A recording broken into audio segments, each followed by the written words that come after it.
Bersambut bulan suci Ramadan, viral di media sosial, bahkan sampai di antara remaja berhasil diamankan anggota kepolisian.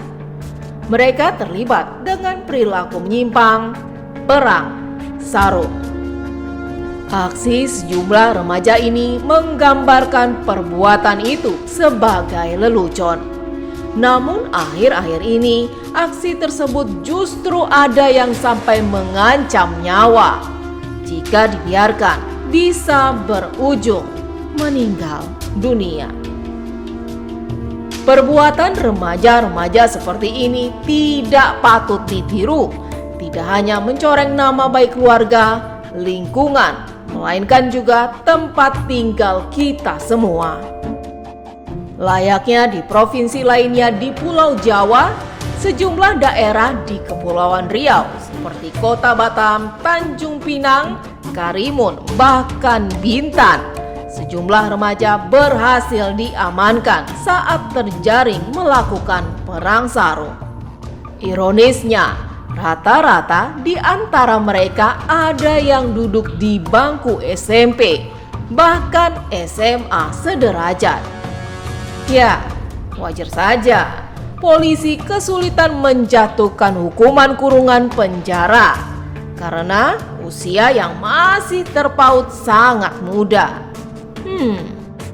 Mereka yang semestinya tadarus dan ikut menggelar sholat tarawih justru saling terlibat dalam perang-perangan. Perang sarung yang di dalam balutannya menyimpan benda tumpul yang dapat mengancam keselamatan jika bernasib naas.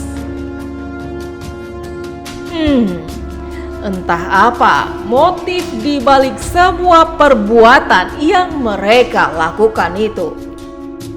Untuk merangkumnya, berikut tim reportase mengumpulkan sejumlah aksi perang sarung dan pandangan sejumlah tokoh serta langkah strategi apa yang harus dilakukan pemerintah.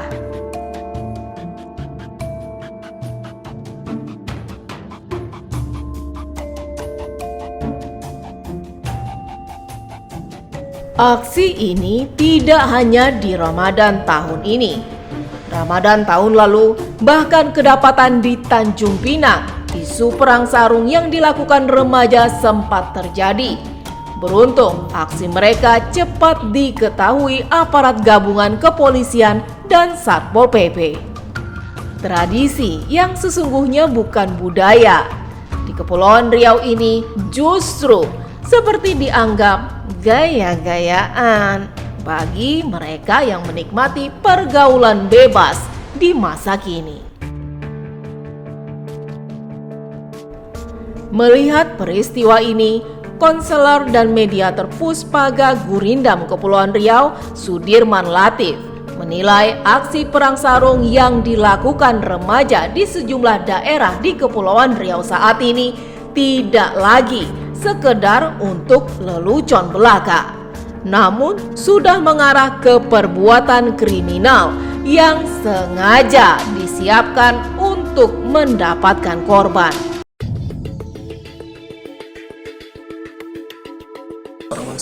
Oke, perang sarung meskipun namanya bukan perang sarung ya dulu, zaman dulu juga ketika kita kecil-kecil ada juga tindakan-tindakan seperti itu. Nah tapi memang dulu semata-mata dibuat itu karena keisengan-keisengan antara teman. Jadi tidak ada niat sama sekali untuk saling menyakiti. Nah hanya sekedar ini saya lempar masuk kena dan segala macam. Bukan, tidak ada niat sama sekali untuk menyakiti. Saya lemparkan, kena kamu, kena segala macam. Nah, tapi ketika melihat fenomena hari ini, terutama yang saya nonton di ulasan TV, ternyata itu bukan tidak sekedar lagi main-main lagi, tapi sudah sampai kepada bisa jadi tindak pidana bahkan kalau misalnya ada korban kena.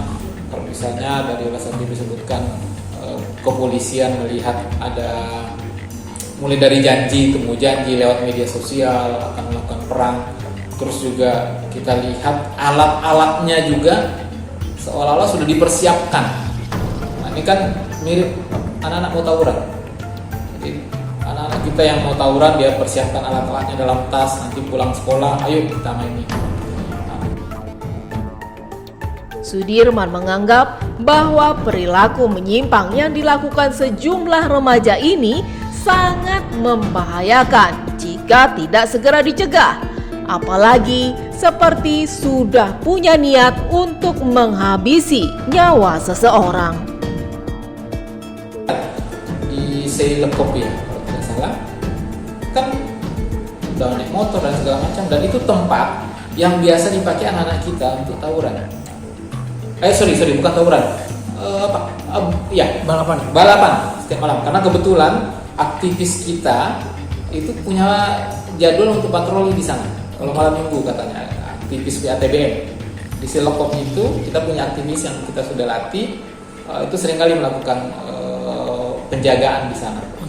Nah, jadi memang sudah disengaja dipersiapkan. Artinya kalau sudah disengaja dipersiapkan alat-alatnya, memang bukan sekedar candaan lagi, tapi memang ada niat-niat untuk saling menyakiti, mencelakakan orang lain. Belum lagi kata-katanya perang. Nah, itu kan ngeri. Nah, jadi kalau misalnya kita lihat ini ada perilaku-perilaku yang menyimpang misalnya. Jadi kalau misalnya kita ada PSM, perilaku sosial yang menyimpang. Nah, perilaku sosial yang menyimpang ini mengarah kepada tindak-tindak pidana, tindak-tindak kekerasan dan segala macam. Menurutnya, aksi perang ini terjadi karena lemahnya pengawasan orang tua. Ditambah juga minimnya kegiatan remaja masjid yang semestinya dilakukan di bulan suci ini. Sehingga muncul ide perang sarung ini. Yang pertama, remaja masjid itu mestinya diaktifkan, lebih diaktifkan kembali. Jadi isi dengan program-program yang bermanfaat, berikan kegiatan-kegiatan yang padat di masjid. Nah, tentu dengan dampingan orang tua. Karena kalau misalnya kita lihat, dia ke Selekop itu kan bawa sepeda motor nih. Nah, kenapa sampai orang tua mengizinkan mereka untuk bawa sepeda motor? Itu jadi tanda tanya. Kenapa mengizinkan anak-anak itu bawa kendaraan sepeda motornya? Kita tahu bahwa sudah pasti mereka belum punya SIM. Umurnya 14 tahun, 15 tahun, 16 tahun, pasti tidak punya SIM. Kalau punya SIM kan 17 tahun baru boleh punya SIM. Itu sudah pasti. Jadi remaja masjid harus dihidupkan. Nah, support dengan orang tua, kegiatan positif apa yang bisa diberikan kepada anak-anak ini. Jadi jangan sampai nanti setelah misalnya selesai tarawih, kan masih panjang waktunya. Ya, Pak. Panjang waktunya, dan waktu kosong itu yang sering dimanfaatkan oleh anak kita. Tapi kalau seandainya remaja masjid punya kegiatan, begitu selesai tarawih ada kegiatan misalnya pengajian tadarus atau kegiatan-kegiatan positif lainnya yang betul-betul disenangi oleh anak-anak itu, insya Allah saya yakin anak itu akan berada di masjid terus. Sikap tegas pun disampaikan Wakapolres Bintan Kompol Amir Hamzah. Ia mengaku dari aksi perang sarung tersebut sudah ada remaja Bintan yang diamankan dan diberi sanksi pembinaan. Dirinya mengajak di momentum bulan suci Ramadan ini para ulama, penceramah yang melakukan syiar agama, mari membantu kepolisian untuk saling mengingatkan, mengajak orang tua agar aksi menyimpang remaja ini bisa diminimalisir. Polres Bintan ini terutama melibatkan para Babin Kamtibmas ya, memberikan himbauan kepada masyarakat, terutama kepada orang tua yang punya anak remaja untuk menjaga anaknya dan memberi pengertian kepada anaknya jangan sampai terlibat dari perang sarung tersebut atau apapun yang disebut tawuran umpamanya seperti itu. Dan Babin Kamtibmas juga mendekati para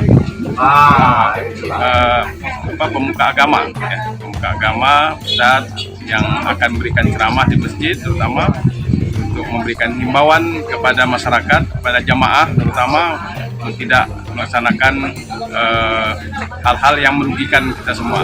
Ya, kadang-kadang kan memang bunyinya perang sarung, tetapi di sarung itu kadang-kadang ada juga diselipkan batu atau benda lain, benda keras lain yang mengakibatkan nanti luka. Nah, itu yang kita khawatirkan. Jadi adapun ada beberapa yang diamankan, tentunya diberikan peringatan, diberikan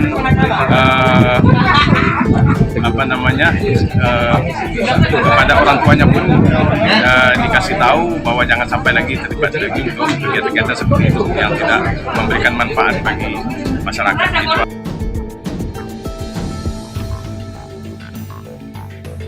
Tidak hanya di Bintan, aksi serupa pun sempat terendus di Tanjung Pinang, tepatnya di Kelurahan Tanjung Unggat. Beruntung, rencana para remaja ini cepat disikapi aparat kepolisian. Udah terbackup oleh Babin, dan sampai sekarang yang namanya perang sarung di Tanjung Pinang itu tidak ada, kan itu. Karena Babin serta seluruh personel yang ada di Tanjung Pinang ini kan sekarang melaksanakan tarawih keliling. Apalagi ini kan perang sarung ini tren ke anak-anak yang mau tahu aja, kan tuh. Dan yang kita udah yang di Tanjung Pinang kemarin itu mudah-mudahan beruntung karena Babinnya tetap tangkap cepat melaksanakan kegiatan preventifnya. Oke. Berarti sampai sejauh ini di Tanjung Pinang belum ada yang sampai terjadi yang memang macam tawuran gitu? Belum? Boleh dikatakan tidak ada. Nah, tapi walaupun tidak ada, yang namanya hal seperti ini kan cepat berkembang. Terbiarkan berkumpul jadi kan. Ini tren kayak seperti musiman ini kan. Okay. Tapi polisi tetap antisipasi. Perang sarung ini bisa mengarah ke tindakan yang lebih nggak? Misalnya tindakan pidana atau apa gitu? Bisa saja. Kenapa? Karena ini kan melukai. Kalau terbiarkan kan melukai. Jadi makanya kita antisipasi jangan sampai di Tanjung Pinang terjadi perang sarung. Di kabupaten kota lainnya, seperti Batam dan Karimun, polisi bahkan sempat menjaring serta mengamankan belasan remaja yang masih di bawah umur terlibat perang sarung. Kapolres Karimun AKBP Fadli Agus bahkan serius menyikapi persoalan perang sarung yang terpengaruh akibat melihat konten ekstrim di media sosial sering dilakukan di Pulau Jawa. Di Karimun, belasan remaja dan sejumlah orang dewasa diproses hukum. Karena aksi ini terdapat korban yang dilakukan perawatan serius di rumah sakit. Sekitar 19 sampai 20 orang yang sedang kita proses di Polsek Tebing, termasuk pelaku salah satunya orang dewasa, satu korban di rumah sakit sudah ditangani. Sampai saat ini masih proses sidik, tidak dilakukan penahanan, tapi sampai saat ini proses masih terus berlanjut. Semoga bisa menjadi efek jerah buat yang lain supaya tidak mengulangi perbuatan yang sama. Dari hasil penyidikan, indikasi yang membuat mereka melakukan perang sarung? Kemungkinan besar ada pengaruh dari luar Kepri, mungkin terlihat di media mainstream di Jawa ataupun di Jakarta, sudah ditiru di sini oleh anak muda. Dan baru kali ini berdasarkan informasi yang ada baru kali ini terjadi. Alhamdulillah bisa segera kita tangani, bisa kita atasi dan tidak meluas karena memang efeknya sangat berbahaya. Korban sampai saat ini masih dalam proses penyembuhan. Banyak ada anak di bawah umur juga? Sebagian besar adalah anak di bawah umur. Satu orang dewasa sebagai menghasut sudah kita tangani juga, sudah proses penyidikan sampai saat ini. Kejadian menyimpang para remaja ini lantas disikapi Gubernur Kepulauan Riau, Ansar Ahmad. Dirinya meminta Dinas Pendidikan Provinsi agar menyikapi serius persoalan ini, terutama seluruh kepala sekolah. Ini anak-anak banyak yang perang-perang sarung, balap liar gitu Pak. Nah, saya udah kasih tahu di dinas pendidikan. Supaya itu diantisipasi, instruksikan ke kepala-kepala sekolah, sosialisasikan ke murid semua. Berarti langsung. Mana pula pelajaran perang-perang sarung ini. Macam sudah himbau ke satuan pendidikan, karena di satuan pendidikan itu kan sudah ada namanya tim pencegahan, ya, pencegahan dan apa namanya ya, TPPK gitu ya, tim pencegahan dan penanganan kekerasan. Itu sudah dibentuk semua satuan pendidikan. Kita arahkan kemana satuan pendidikan itu coba dikontrol anaknya gitu.